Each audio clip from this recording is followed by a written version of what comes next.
Hi everyone, my name is Joanna and now I talking about the type question. Okay, and what is a type question? That question are used to ask for agreement or to ask for things, favors or new information. And to determine which listen to the speaker's tone and raising tone at the end of that question indicates that is a real question. The speakers want to know something or want someone to do something. That question can usually be replied to why a direct answer of yes or no. Why use the question tab? Okay, we add question tab to the end of statement to turn them into question, and they are using is spoken language in especially when we want to check something is true or invite people to agree with you. And now I see what is the form for the third question. In the next image, you can see what is the form, but now I explain.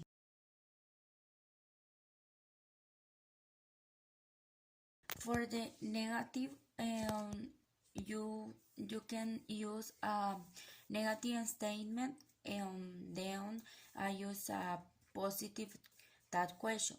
And for the positive, and you can use a positive state and negative that question.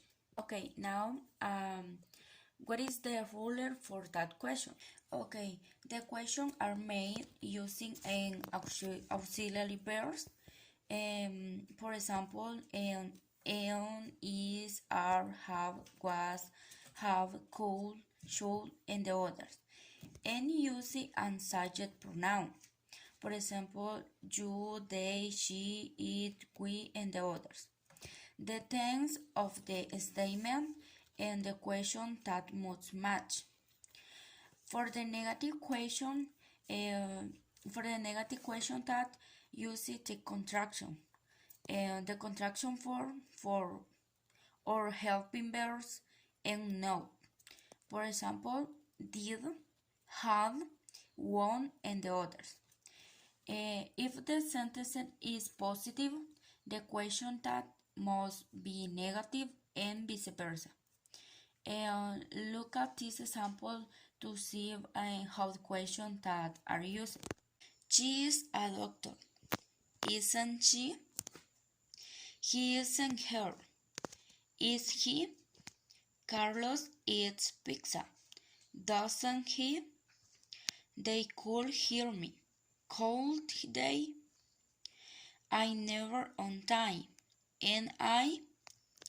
You haven't seen this film, have you? I don't need to finish this today, do I? Okay, in the next image you can see this example. Okay, for the finish, remember, if a statement is a possible, the that will be negative. And if the statement is a negative, the that will is possible. And use the field auxiliary in the statement in the tab and invert the auxiliary in the subject. And for finish, if there is no auxiliary, use a do. Okay, thank you. Is the finish for this topic. Okay, now the second topic is the past perfect. The past perfect refers to a time before the recent past. It is used to indicate that an event occurred before another in the past. It does not matter which of the events it's mentioned first, because the tense makes clear the temporal order in which they occurred. Okay, now explain the structure in affirmative sentences. It's a subject, have, and past participle and complement.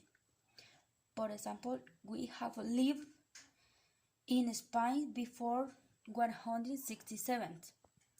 And the negative sentence is subject, have, and not, past participle and complement. For example, they have not studied English before they went to London.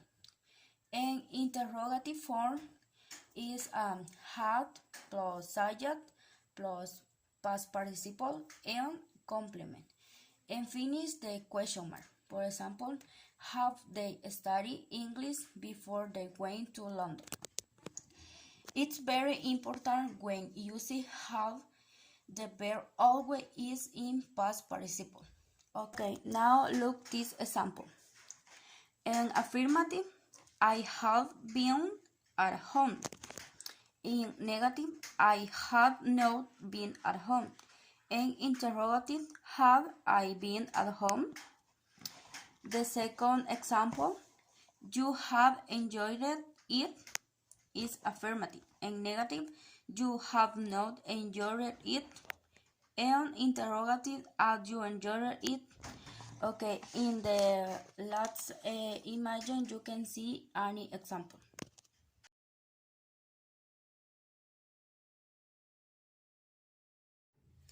Okay everyone, this is my presentation about this topic and finish. Bye.